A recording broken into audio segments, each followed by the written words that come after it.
President, and gentlemen, ladies of the House, standing here with 8 minutes in my hands and at this venerable and rather magnificent institution, I was going to assure you that I belong to the Henry VIII School of Public Speaking, that as Henry VIII said to his wives, I shall not keep you long. But now finding myself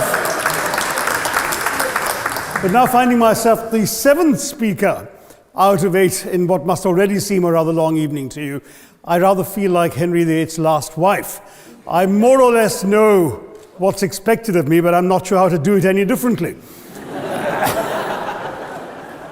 Perhaps what I should do is really try and pay attention to the arguments that were advanced by the opposition today. We had, for example, Sir Richard Ottaway challenging the very idea that it could be argued that the economic situation of the colonies was actually worsened by the experience of British colonialism. Well, I stand to offer you the Indian example, Sir Richard. India's share of the world economy when Britain arrived on its shores was 23%. By the time the British left, it was down to below 4%. Why? Simply because India had been governed for the benefit of Britain. Britain's rise for 200 years was financed by its depredations in India. In fact, Britain's industrial revolution was actually premised upon the deindustrialization of India. The handloom weavers, for example, famed across the world, whose products were exported around the world, Britain came right in. There were actually these weavers making fine muslin, light as woven air, it was said. And Britain came right in, smashed their thumbs, broke their looms, imposed tariffs and duties on their cloth and products, and started, of course, taking the raw materials from India and shipping back manufactured cloth, flooding the world's markets with what became the products of the dark and satanic mills of Victorian England.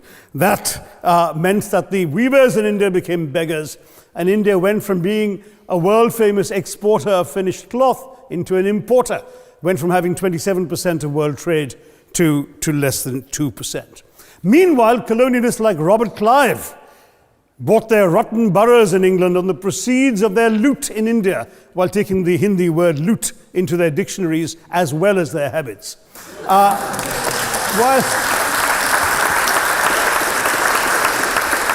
And the British had the gall to call him Clive of India, as if he belonged to the country, when all he really did was to ensure that much of the country belonged to him. By the end of the 19th century, the fact is that India was already Britain's biggest cash cow, the world's biggest purchaser of British goods and exports, and the source of highly paid employment for British civil servants. We literally paid for our own oppression.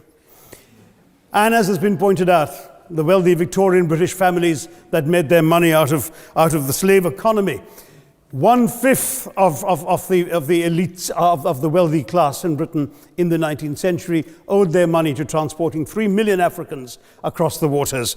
And in fact, in 1833, when slavery was abolished, what happened was that a compensation of £20 million was paid, not as reparations to those who had lost their lives or who had suffered or been oppressed by slavery, but to those who had lost their property.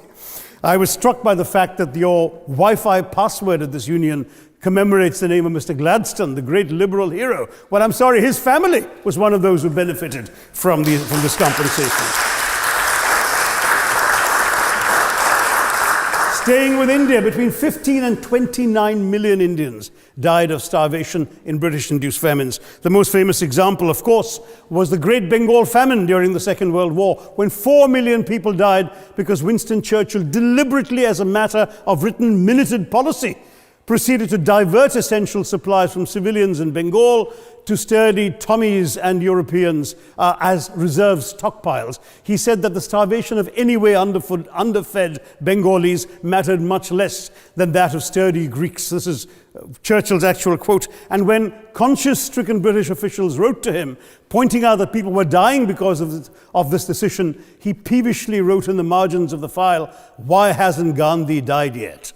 So all notions that the British were trying to do their colonial enterprise out of enlightened despotism, to try and bring the benefits of colonialism and civilization to the benighted heathen. I'm sorry, Churchill's conduct in 43 is simply one example of many that gave a lie to this myth.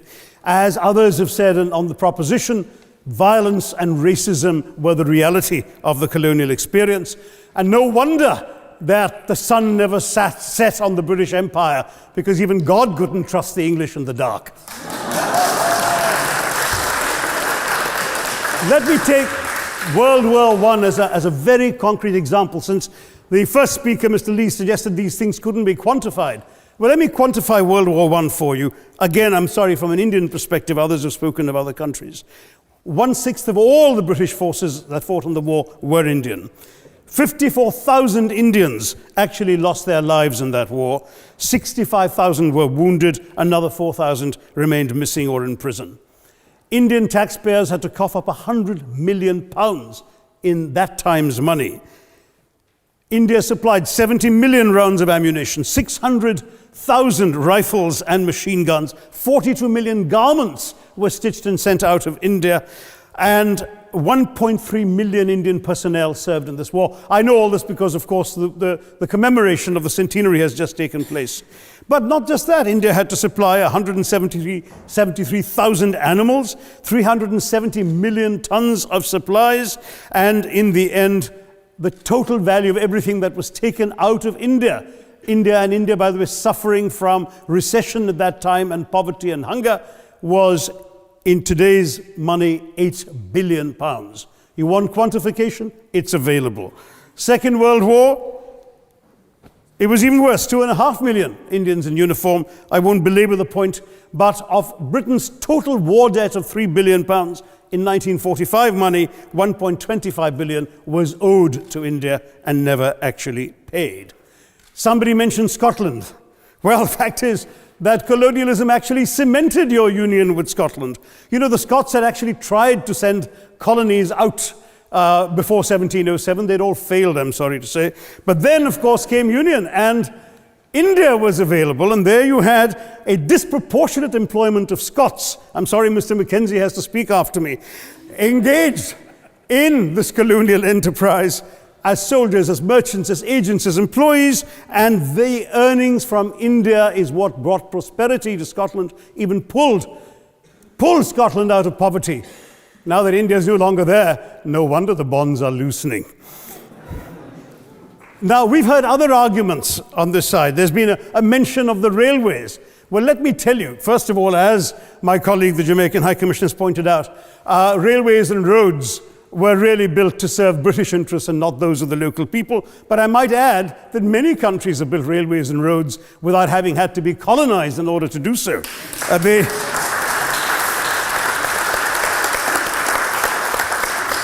They were designed to carry raw materials from the hinterland into the ports to be shipped to Britain. And the fact is that the Indian or Jamaican or other colonial public, their needs were incidental. Transportation, there was no attempt made to match supply to demand for mass transport, none whatsoever.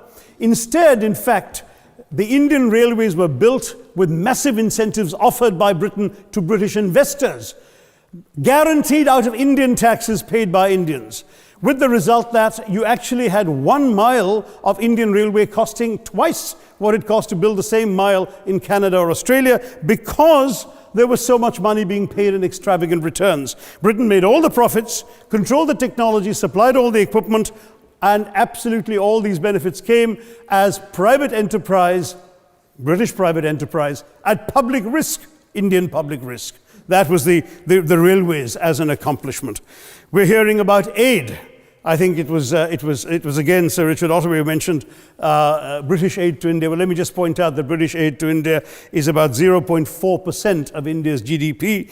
The government of India actually spends more on fertilizer subsidies, which might be an appropriate metaphor for that argument.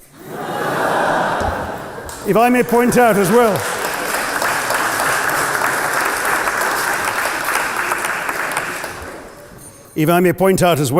that as my fellow speakers from the proposition have pointed out, there have been incidents of racial violence, of loot, of massacres, of bloodshed, of transportation, in India's case, even of one of our last Mughal emperor.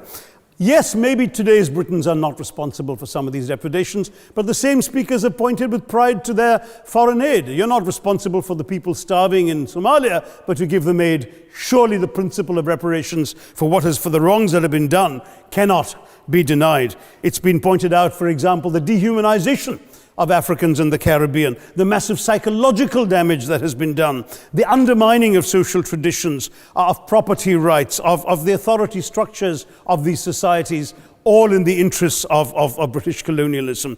And the fact remains that many of today's problems in these countries, including the persistence, in some cases the creation of racial and ethnic and religious tensions, were the direct result of the colonial experience. So there is a moral debt that needs to be paid.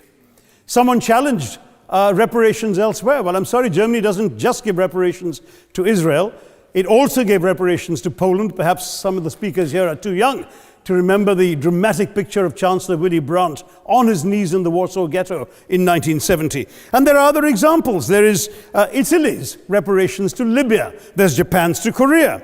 Even Britain has paid reparations to the New Zealand Maoris. So it's not as if this is something unprecedented or unheard of that's going to somehow open some sort of nasty Pandora's box. No wonder Professor Lewis reminded us that he's from Texas. There's a wonderful expression in Texas that summarizes the arguments of the opposition: all hat and no cattle. Now,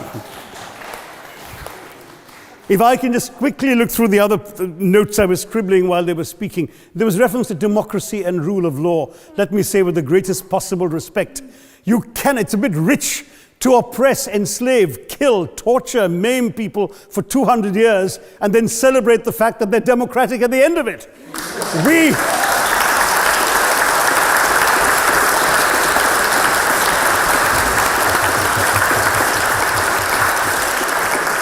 We were denied democracy, sir. We had to snatch it, seize it from you. With the greatest reluctance, it was conceded in India's case after 150 years of British rule, and that too with limited franchise. Yes, indeed, ma'am. The opposition spoke quite highly of Greek and Athenian democracy on which the West should pride itself, and spoke of liberty and equality in that same name. The Athenian democracy was only functioning because of the slave society on which it was built. That's the nature of colonisation. All right, I don't think that needs contradiction, not from me at any rate. But if I may just point out, I think the arguments made by a couple of the speakers, the first speaker, Mr. Lee in particular, conceded all the evil atrocities of colonialism, but essentially suggested that reparations won't really help. They won't help the right people. They'll be used as a propaganda tool. They'll embolden people like Mr. Mugabe. It's always nice how in the old days, I'm sorry to say that the people of the Caribbean used to frighten their children into behaving and sleeping by saying Sir Francis Drake would come after them. That was a legacy of that. Now it's Mugabe will be there. So this is the new sort of Sir Francis Drake of our times. The fact is very simply, sir, that we are not talking about reparations as a tool to empower anybody. They're a tool for you to atone for the wrongs that have been done. And I am quite prepared to accept the proposition that you can't put a monetary sum on the kinds of horrors people have suffered. Certainly no amount of money can expiate the loss of a loved one, as somebody pointed out there. You're not going to be able to figure out an exact amount. But the principle is what matters. The fact is that to speak blithely of sacrifices on both sides, as an analogy was used here, a burglar comes into your house, ransacks the place, stubs his toe, and you say, well, there was a sacrifice on both sides. That, I'm sorry to say, is not an acceptable argument.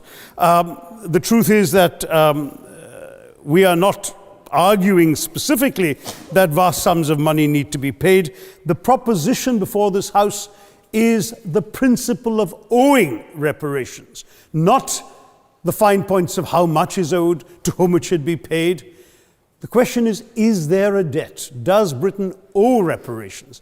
As far as I'm concerned, the ability to acknowledge a wrong that has been done, to simply say sorry, will go a far, far, far longer way than some percentage of GDP in the form of aid. What is required, it seems to me, is accepting the principle that reparations are owed. Personally, I'd be quite happy if it was £1 a year for the next 200 years after the last 200 years of Britain and India. Thank you very much, Madam President.